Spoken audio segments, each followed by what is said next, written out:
하이델베르크 요리문답은 이제 지난번에 저희가 첫 번째로 제1문 유일한 위로에 대해서 살펴보았습니다. 하이델베르크 요리문답은 1563년 독일의 그 팔츠 지역의 하이델베르크라고 하는 이 지역에서 프레드릭 3세에 의해서 지시를 받은 우르시누스, 그 다음에 올레비아누스 등에 의해서 작성되었습니다.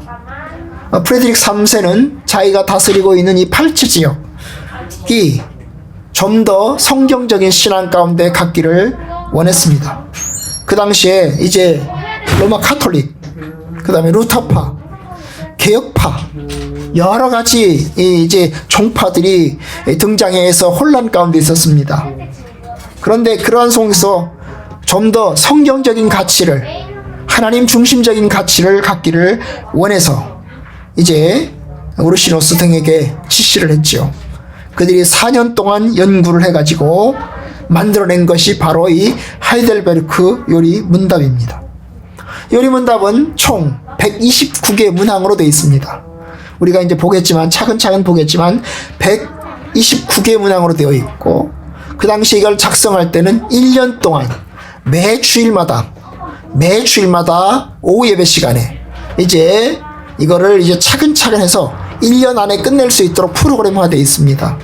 그래서 이제 1번하고 2번이 첫 번째 주고, 3번, 4번, 5번이 두 번째 주고, 이런 식으로 해가지고 1년 동안에 해서 52주 동안에 이제 맞춰질 수 있도록 그렇게 했습니다.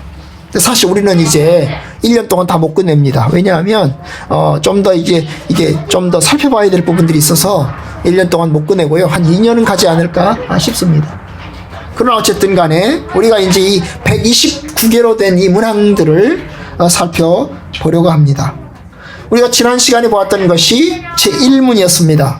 주보에 보시면 이제 옆에 이제 제1문과 제2문을 제가 실어 두었는데요. 제1문 한번 읽어보십시오. 자, 문은 제가 읽고 답은 여러분이 읽으시면 좋겠습니다. 1문, 사나 죽으나 당신의 유일한 위로는 무엇입니까?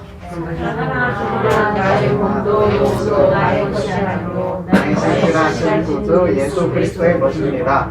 그는 그의 보혈로 나의 모든 죄를 갚으사 치르셨고 나를 마귀의 모든 것에서 구원해 주셨으며 하늘에 계신 나의 아버지 그 하나님께서는 너희를 하나도 떨어질 수 없도록 자유로운 모든 것을 나의 나를 이도록 나를 지켜주십니다.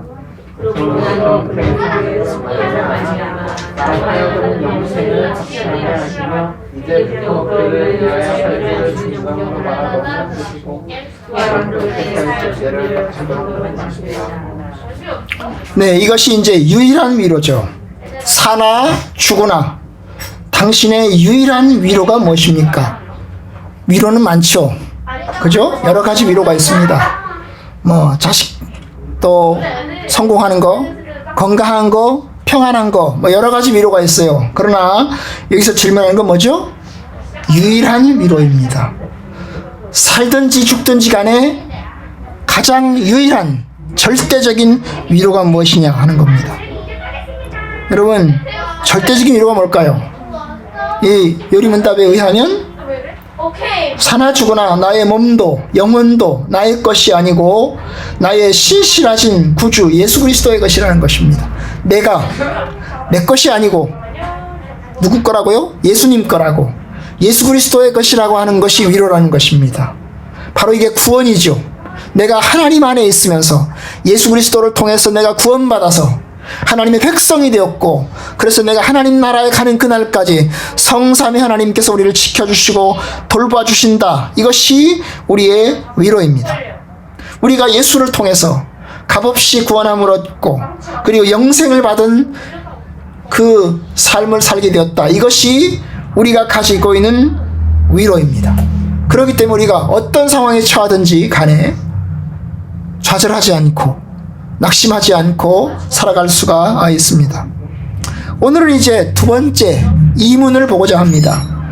이문은 이제 제가 문을 읽을 테니까 답은 여러분이 같이 또박또박 읽어주시면 감사하겠습니다. 이러한 위로 가운데 복되게 살고 죽기 위해서는 어떤 것들을 알아야 합니까? 세 가지를 알아야 합니다.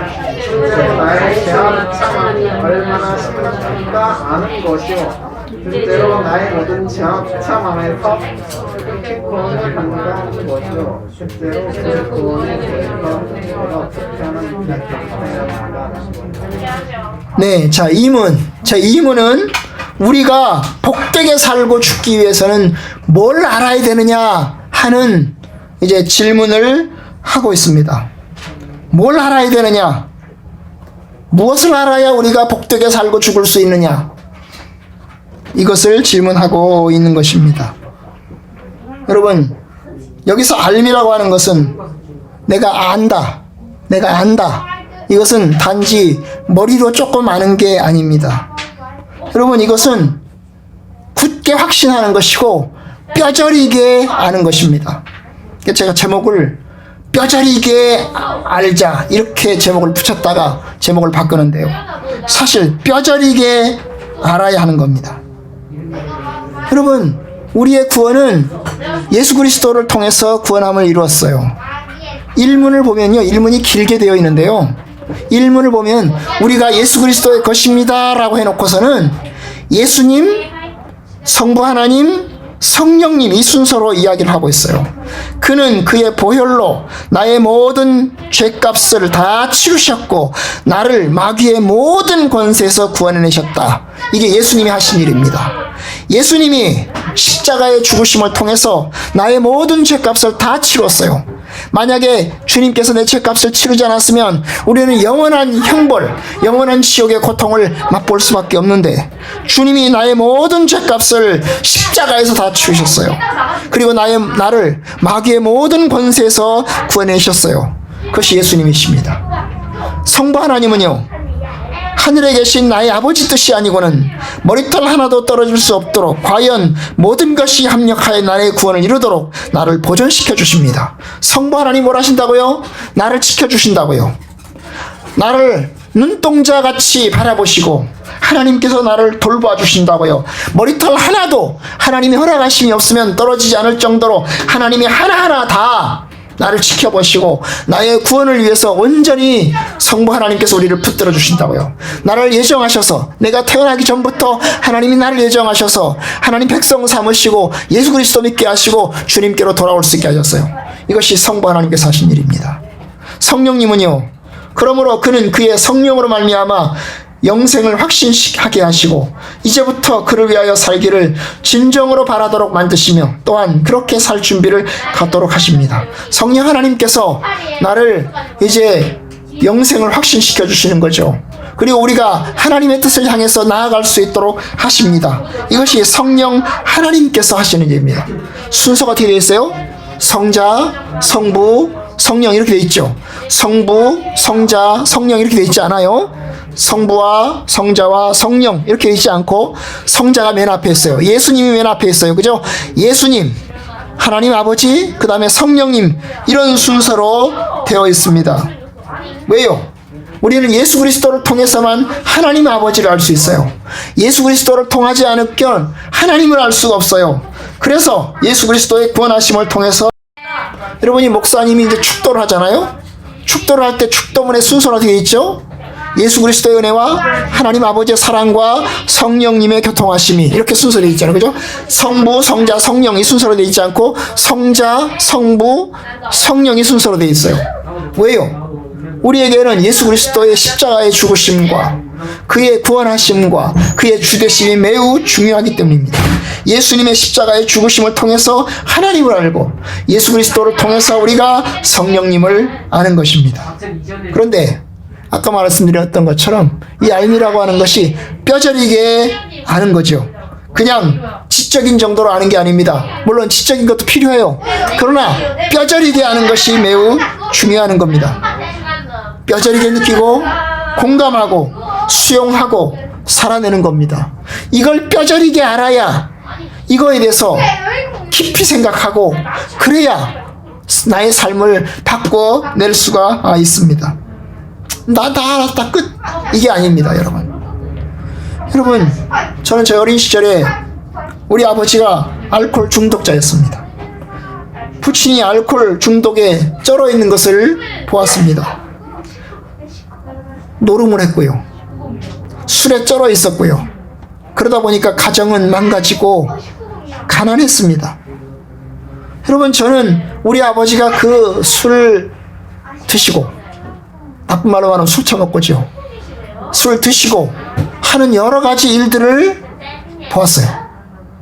무서워서 떨어야 했어요. 술 드시는 날이면 무서워서 도망가서 딴 데 가서 자야 했어요. 여러분, 저는 뼈저리게 느꼈습니다. 술을 먹으면 어떻게 되는가, 그의 가정이 어떻게 되는가를 제가 아주 뼈저리게 느꼈습니다. 그래서 제가 결심했습니다. 나는 결코 술을 마시지 않겠다. 만약에 뼈저리게 느끼지 못했다면 아마 저도 역시 알코올 중독자가 됐을 겁니다. 제가 예수 믿기 때문에 술을 안 먹는 게 아닙니다. 제가 목사이기 때문에 술을 안 먹는 게 아닙니다. 술의 폐해를 너무나 처절하게 경험했기 때문입니다. 여러분, 우리 동네, 제가 어렸던 살았던 시골 동네 남정네들 거의 알코올 중독자였습니다. 뭐 술에 쩔어 살았어요. 모이면, 또 남자들이 모이면 뭘 합니까? 노름을 합니다. 그죠? 열심히 일한 거 한겨울에 노름을 해가지고 다 날리는 겁니다. 그리고 서로 싸우는 겁니다. 여러분, 이혼한 가정의 자녀는 이혼하기 쉽고, 알코올 중독자 가정의 자녀는 알코올 중독자가 되기가 쉽습니다.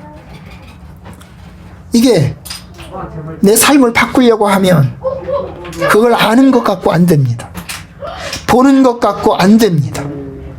내 삶 가운데서 정말 깊이 고뇌하고 고민하고 그리고 몸부림치고 이런 가운데서 알아야 하는 겁니다. 주님이 말씀하십니다. 수고하고 무거운 짐진 자들아 다 내게로 오라. 내가 너희를 쉬게 하리라. 나는 마음이 온유하고 겸손하니 나의 멍에를 메고 내게 배우라. 여러분, 주님이 부르심에 우리가 순종하고 따라야 되는 거죠. 주님에게 와서 주님께 배워야 하는 겁니다. 그런데 이 배움이라고 하는 것이 지식으로 배우는 게 아니에요. 말씀하십니다. 나의 멍에를 메고 내게 배우라 그랬어요. 여러분, 삶으로 온 몸으로 배워가는 겁니다. 그래서 성경에서 안다라고 말할 때 그것을 이제 히브리어에서는 야다라고 했어요. 야다가 뭔지 아세요? 성관계요. 성관계입니다. 창세기 4장에 보면 아담이 타락하고 나서 하와와 동침하였어요. 그랬더니 가인이 생겼고 아벨이 생겼어요. 그 동침하였다는 말 히브리어에는 뭐라고 되어 있는 줄 아세요? 야다라고 되어 있어요. 야다가 뭐라고요? 안다랑 안다. 번역을 정확하게 하면 아담이 하와를 알매 하와가 잉태하여 이렇게 되는 거예요. 안다는 것, 동침했다는 것. 여러분, 이게 지적으로 아는 게 아니에요. 그냥 머릿속으로 아는 게 아니에요. 내 삶에 깊이 인격적으로 만나서 교통하고 인격적으로 교류하고 그런 가운데서 아는 겁니다. 우리가 예수를 아는 것, 우리가 하나님을 아는 것은 단지 지적으로 아는 게 아닙니다. 물론 지적 지식도 필요합니다. 그런데 인격적으로 하나님과 교통하고 교류하고 알아가는 겁니다. 머리를 끄덕끄덕 거리는 정도 아닙니다. 나의 삶 가운데 깊이 전인격적으로 다가와서 하는 겁니다. 어떤 것을 알아야 됩니까? 세 가지를 알아야 됩니다. 세 가지를 알아야 됩니다. 그런데 이 안다는 것 뭐라고요? 나의 삶에 정말 깊이 공감하고 정말 이것이 정말 절대적이구나 생각하고 정말 이것이 나에게 뼈저리게 다가와야 되는 겁니다. 뭘 알아야 됩니까? 여기 보면 세 가지를 얘기했죠. 첫째, 나의 죄와 비참함이 얼마나 심각한가. 나의 죄가, 나의 비참함이, 죄 때문에 생겨난 그 비참함이 얼마나 심각한가, 얼마나 큰가를 알아야 합니다. 여러분, 구원을 알기 전에 죄에 대해서 죄의 비참에 대해서 알아야 합니다. 우리의 죄와 우리의 상태가 얼마나 처참한지를 알지 않고서는 구원을 열망하지 않습니다. 내가 비참한 처지, 내가 처절한 처지에 있지 않으면 여러분 나의 이 처지를 벗어나기 위해서 몸부림치지 않습니다. 여러분 질병을 고치는 치료약을 먹기 전에 나의 질병의 상태를 진단을 해야 되는 것입니다. 병원에 가면 진단을 제일 먼저 합니다. 그래서 내 병이 얼마나 심각한지를 보고 그리고 그 병에 맞춰서 약을 처방하든지 병원으로 가라고 하든지 입원하라고 하든지 하는 겁니다. 여러분 우리의 죄를 알아야 되는 거죠. 우리의 비참한 상태를 알아야 되는 겁니다. 여러분 내가 죄인입니다. 우리 모든 인간이 죄인입니다. 아 그래 죄인이야. 여러분 그거는 아는 게 아니에요. 정말 내 삶이 얼마나 하나님 앞에서 완악하고 더럽고 추한지를 뼈저리게 경험해야 되는 겁니다. 성경이 말합니다. 모든 사람이 죄를 범하였다. 모든 사람이 죄를 범하였음에 하나님의 영광에 이르지 못하더니. 성경이 말하는 것은 모든 사람이 죄인이라는 거예요. 그래서 하나님의 영광에 이르지 못한다는 거예요. 하나님의 영광에 이르지 못한다는 게 뭐예요? 하나님이 계신 자리에 나아갈 수 없다는 것입니다. 하나님과 교통할 수 없고 하나님과 함께 할 수 없고 하나님을 만날 수 없다는 것입니다. 하나님과 교통하고 사귀고 함께하지 못하는 거예요. 오히려 하나님에게서 떨어져서 죽음의 자리로, 지옥의 자리로, 심판의 자리로 떨어지고 말았습니다. 죄의 삭은 사망이요 하는 것처럼 우리의 죄의 결과는 죽음입니다. 너희가 그때 무슨 열매를 얻었느냐? 무슨 열매를 얻었어요? 사망의 열매를 받았죠. 죽음의 열매를 가졌어요, 여러분. 죽음의 열매를 받았어요. 이것이 우리의 비참한 상태입니다. 아 그래? 죽으면 끝이야? 아 죽으면 죽어? 죽으면 끝이야? 아 끝인가 보다. 여러분 죽음이 끝인가요? 성경이 그렇게 말하나요? 그렇지 않아요. 한 번 죽는 것은 사람에게 정해진 것인데 그 후에는 심판이 있을 것이라 그랬어요. 죽음이 인생의 죽음으로 끝나는 게 아닙니다. 육체적인 죽음은 끝이 날지 모르지만 우리의 영혼은 끝나는 게 아니에요. 심판이 기다리고 있습니다. 마지막 하나님의 심판이 기다리고 있어요. 그리고 형벌의 부활로 부활할 것입니다. 여러분 믿는 사람만 부활하는 게 아니에요. 믿지 않는 자들도 부활합니다. 믿지 않는 자들도 부활해서 하나님의 영원한 형벌의 자리에 처하게 되는 것입니다. 각 사람이 자기 행위대로 심판을 받고 사망과 음부도 불못에 던져지니 이것은 둘째 사망 곧 불못이라. 누구든지 생명체에 기록되지 않는 자는 불못에 던져지리라. 여러분 이게 육체적인 것까지 다 포함하는 것이라고 우리가 말씀드렸어요. 그렇잖아요? 어떤 사람들은 이 지옥의 형벌이 너무 심하기 때문에 너무 고통스럽기 때문에 하나님께서는 사랑이 많으신 하나님께서는 어찌 이 악한 자들을 지옥의 형벌로 보내시랴. 그냥 인간의 육신의 죽음과 함께 악한 자들은 영혼까지 다 죽여버리고 오히려 예수 그리스도를 믿는 사람들만 신자들만 부활해서 영원한 하나님의 축복에 들어간다. 이렇게 말하는 사람도 있어요. 여러분 그러나 성경은 그렇게 말하지 않아요. 여러분 믿는 사람만 부활하는 게 아니고 믿지 않는 자들도 부활해요. 영원한 형벌의 부활로서 부활합니다. 그리고 영원한 하나님의 심판을 거칩니다. 여러분 그러니 우리의 죄가 심각하지 않습니까? 우리의 처지가 비참하지 않습니까? 엄청나게 비참합니다. 여러분 여러분이 우리의 죄와 처지를 바라보게 되면 그냥 있을 수 있습니까? 여러분 그것이 심각한데 내가 그냥 있겠습니까? 여러분 두려움을 갖지 않겠어요? 하나님의 심판을 두려워하지 않겠습니까? 우리에게 다가올 그 무수한 고통을 우리가 견딜 수가 있겠습니까? 여러분 견딜 수가 없을 것입니다. 요나단 에도라는 분이 계십니다. 요나단 에드워드는 청교도 가운데 한 사람인데요. 이분은 이제 목사님의 아들입니다.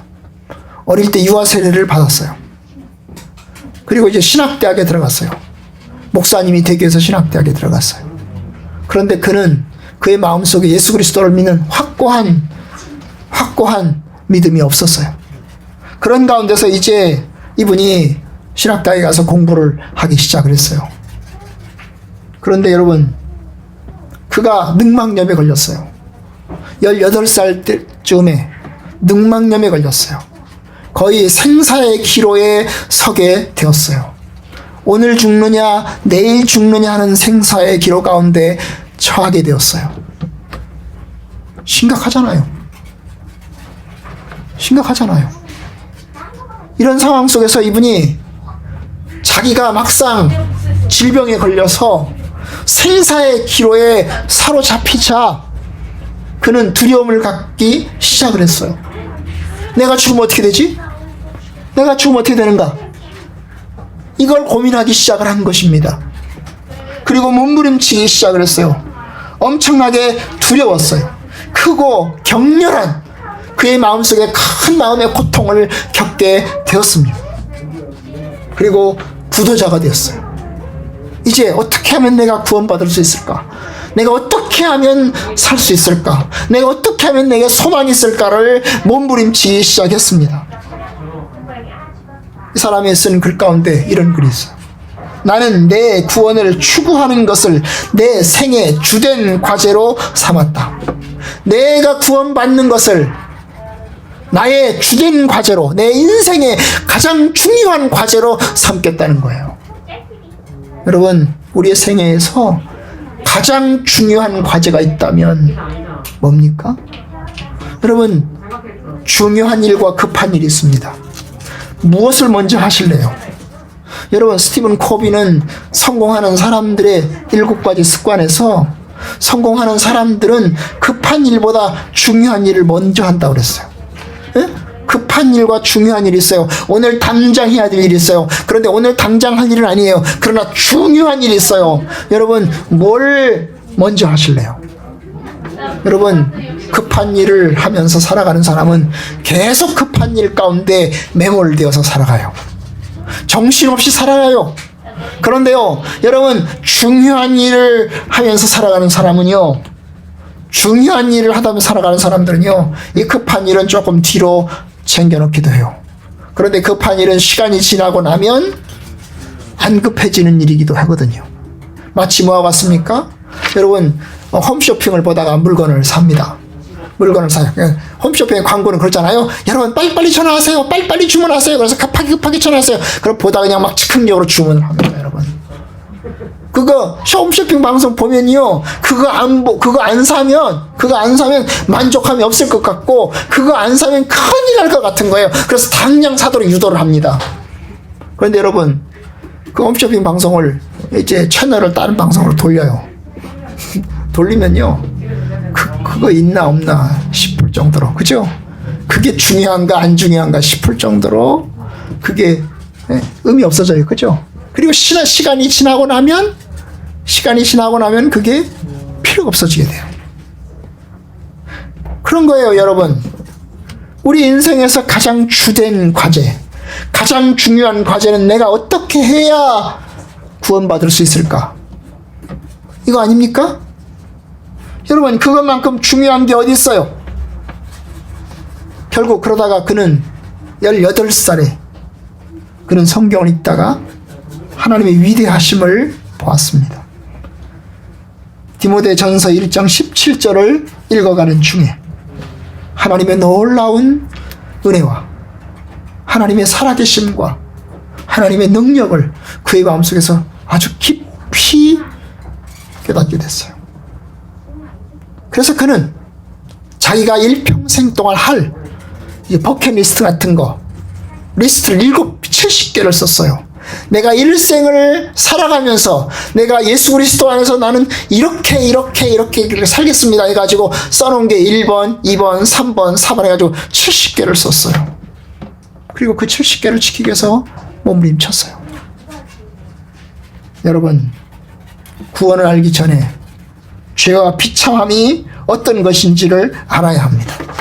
그걸 알지 못하면 파묻혀 살아요. 죄와 나의 상태가 처참하고 비참함을 알 때 구원을 열망하게 됩니다. 그뿐만 아닙니다. 여러분, 내가 얼마나 처참한지를 알 때, 얼마나 내가 비참한 처지인가를 알 때 나를 구원하신 하나님께 감사하게 됩니다. 나를 위해서 십자가 못 박혀 죽으신 예수 그리스도에게 얼마나 감사하는지 모릅니다. 정말 우리가 벗어난 것이, 이 비참한 처지가 정말 처절하게 악하고 비참한 상태를 모른다면 내가 받은 구원에 대해서 감사할 수 있겠습니까? 아마 고마워할 줄 모를 것입니다. 사실 인간은 비참한 처지에서 구원받아도 화장실 들어갈 때 다르고 화장실에서 나올 때 다르다고 잊어버리고 마는 겁니다. 그런데 여러분, 이 상황을 처절하게 알 때 나를 위해서 구원해 주신 하나님의 은혜를 감사하고 고마워할 수 있는 것입니다. 여러분, 비참을 알아야 돼요. 여러분의 죄와 여러분의 처참한 상태를 아셔야 됩니다. 여러분이 하나님의 손 안에 달려 있어요. 하나님의 손 안에 여러분이 달려 있습니다. 그런데 하나님께서 여러분의 손을 놓으시면 여러분은 지옥으로 떨어집니다. 하나님께서 여러분을 붙드시고 계십니다. 그런데 하나님께서 여러분을 붙드시는 그 손을 놔버리시면 여러분들은 지옥으로 떨어지게 되는 것입니다. 그러니 여러분, 처참한 상태를 아셔야 돼요. 진주를 돼지에게 주면 돼지는 귀하게 여길 줄 모릅니다. 돼지에게는 이 진주가 그냥 아무것도 아닌 것처럼 보이기 때문입니다. 여러분, 우리가 예수 그리스도를 알고 난 다음에는 이 죄와 비참이 얼마나 크고 심각한지를 뼈저리게 느낍니다. 그런데 여러분, 이걸 아는 것이 출발입니다. 이 하이델베르 요리문답은 3부로 되어 있어요. 1부, 2부, 3부로 되어 있거든요. 그 1부가 죄와 비참이에요. 이 죄와 비참의 상태를 3번부터 시작해서 11번까지 다룹니다. 그래서 이제 우리가 다음번부터는 죄와 비참의 상태를 보게 될 겁니다. 두 번째 우리가 알아야 될 것이 있어요. 그것은 죄와 비참에서 어떻게 구원받는가 하는 것입니다. 어떻게 구원받는가 하는 것입니다. 이것이 우리가 두 번째 알아야 되는 거죠. 물론 죄와 비참의 상태를 알았습니다. 그리고 나면 내가 어떻게 구원받지? 내가 어떻게 여기서 빠져나올 수 있지? 그리고 몸부림을 치게 될 것인데요. 바로 이것을 알아야 됩니다. 여러분, 그래서 사람들을 구원받기 위해서 돌을 닦고 선을 행하고 고행도 해보고 온갖 어려움을 당해보기도 합니다. 그러나 여러분, 우리의 전 삶은 죄와 허물뿐입니다. 위로가 없고 평안이 없습니다. 마틴 루터가 이제 캐톨릭의 수사였잖아요. 그런데 캐톨릭 수사로서 이분이 이제 로마서 1장을 보다가 1장 속에서 두려움을 느꼈습니다. 이분이 느꼈던, 이제 보았던 성경 구절이 1장 16절 17절인데요. 이런 내용입니다. 제가 읽어보겠습니다.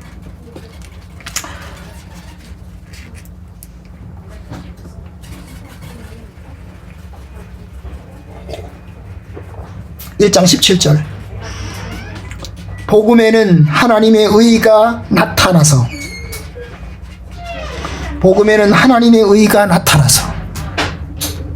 루터가 고민한 것은 의가 뭐지? 하나님의 의가 뭐야? 이게 루터가 고민한 것입니다. 루터가 알고 있었던 그 하나님의 의는 하나님의 공의로우심입니다. 공의로움이 뭡니까? 죄에 대해서는 엄격하게 하나님이 심판하는 겁니다. 여러분, 구약의 말씀을 읽어보십시오. 구약을 읽으면 이스라엘 백성들을 그냥 놔두시나요? 그냥 놔두지 않죠. 하나님께서 우상 숭배하는 그 이스라엘을 엄청나게 심판하십니다. 그렇죠? 바로 그걸 이제 이 루터가 생각한 것입니다. 하나님의 공의를 보면서 그는 두려움을 느꼈어요. 내가 하나님의 심판을 어떻게 견디지? 내가 어떻게 구원받을 수 있지? 고민했어요. 이 사람이 하기 위해서 이제 로마 캐톨릭에서 그 당시 면죄부를 팔았잖아요. 그죠? 사람들에게 면죄부를 팔았어요. 여러분, 면죄부를 사세요. 돈 주고 면죄부를 사시면 여러분은 구원받습니다. 하나님의 위로가 있습니다. 여러분의 동전이 이 헌금함에 땡그랑하고 떨어질 때 여러분의 영혼은 구원받습니다. 여러분, 그래가지고 면죄부 종이 똑지 부적이죠. 부적. 면죄부를 받았어요. 돈 주고 샀단 말이죠. 이 돈 주고 사가지고 지내봐야 위로가 안 되는 겁니다. 돈 주고 샀거든요? 위로가 안 되는 거예요. 이게 이 종이 부적이 어떻게 나를 구원한단 말이야. 어떻게 나를 구원할 수 있지? 위로가 안 되는 겁니다, 여러분. 여러분, 루터가요, 이제 보내심을 받아서 로마의 그 성 베드로 성당을 가게 되었어요. 원래 시골 수사였거든요. 시골 수사였는데 성 베드로 성당, 로마에 있는 성 베드로 성당을 가게 되었어요. 가보니까 사람들이요, 거기서 성 베드로 성당의 계단을 기어서 올라가는, 무릎으로 기어서 올라가는 사람들을 봤어요. 응? 그런데 그 사람들을 보니까 너무나 안쓰럽고, 자기도 그랬어요. 자기도 그랬어요. 근데 위로가 안 되는 거예요. 이걸 기다고 해서 내가 참 하나님이 나를 구원하시는구나 라고 되질 않는 거예요. 그런데 이분이 이제 로마서를 또 공부를 하게 됐어요. 로마서를 또 읽어가는 중에 복음에는 하나님의 의가 나타나서 라고 말할 때 그 의가 어떤 의인가를 볼 때 이것은 하나님의 공의가 아니고, 하나님의 공의가 아니고, 하나님께서 우리를 의롭게 하시는 의, 우리를 깨끗하게 인정하시는 의, 그것을 깨닫게 되었어요. 예수 그리스도께서 십자가에 박혀 죽으심으로 하나님께서 우리를 의롭게 하시고 우리를 새롭게 하시고, 그래서 하나님의 은혜가 우리에게 주어진다는 것을 루터가 알게 되었어요. 얼마나 기쁘고 얼마나 큰 위로가 되었는지 모릅니다. 그 위로를, 그 믿음을 로마서 주석에다가 담았어요. 그의 로마서 주석이 그래서 우리에게 의미가 있습니다.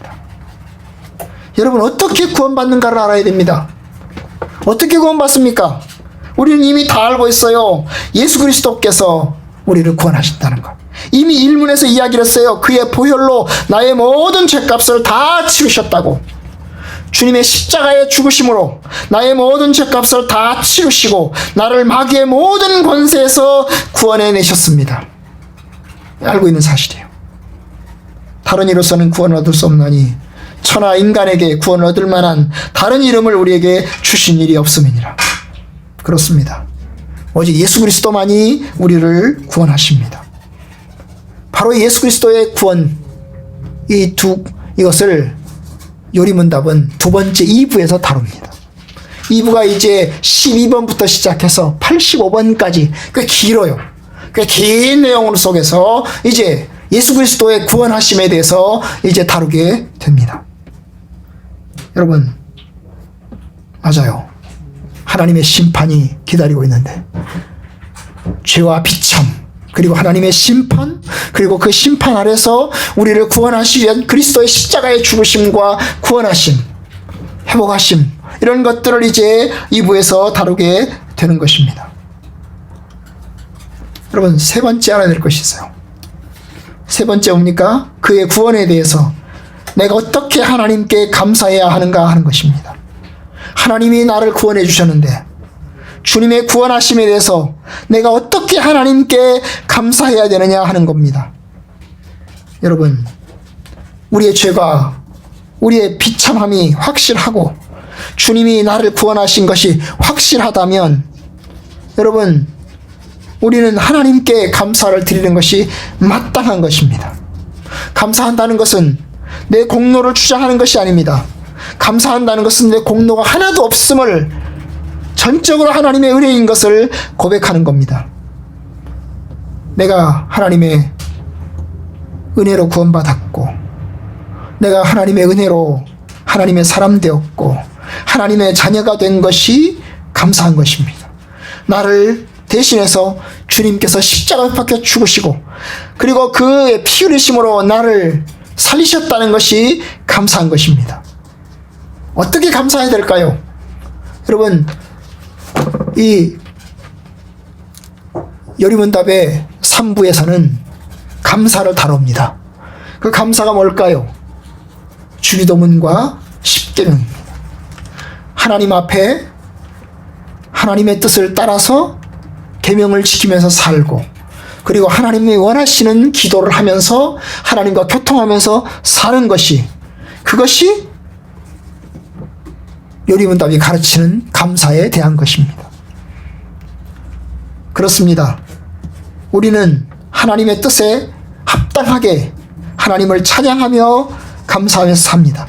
이 감사는 단지 말의 감사가 아닙니다. 그것은 삶의 감사입니다. 그리고 이것은, 이 감사를 우리는 배우는 것입니다. 우리를 구원하신 것을 감사하면서 어떻게 주님 안에서 감사를 드릴 것인가를 주 앞에서 이제 드리면서 배워가면서 살아가는 것입니다. 저 여러분들이 이제 이 여리문답의 이 절차대로 배워가시면서 정말로 하나님의 뜻 안에서 주의 위로하심과 유일한 위로가 있기를 원합니다. 오늘 이 시간에 여러분 성도님들 한 사람 한 사람에게 하나님이 주시는 위로가 있기를 원합니다. 유일한 위로가 있기를 원합니다.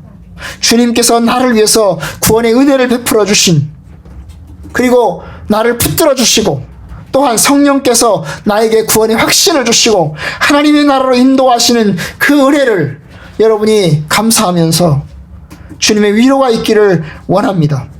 여러분, 우리가 어떻게 해야 되겠습니까? 자녀들아, 이제 그의 안에 거하라. 이는 주께서 나타나심이 되면 그가 강림하실 때 우리가 담대함을 얻어 그 앞에서 부끄럽지 않게 하려 함이라. 어떻게 하라고요? 주님 안에 거하라고. 이제 주님 안에 거하라. 주 안에 거하라.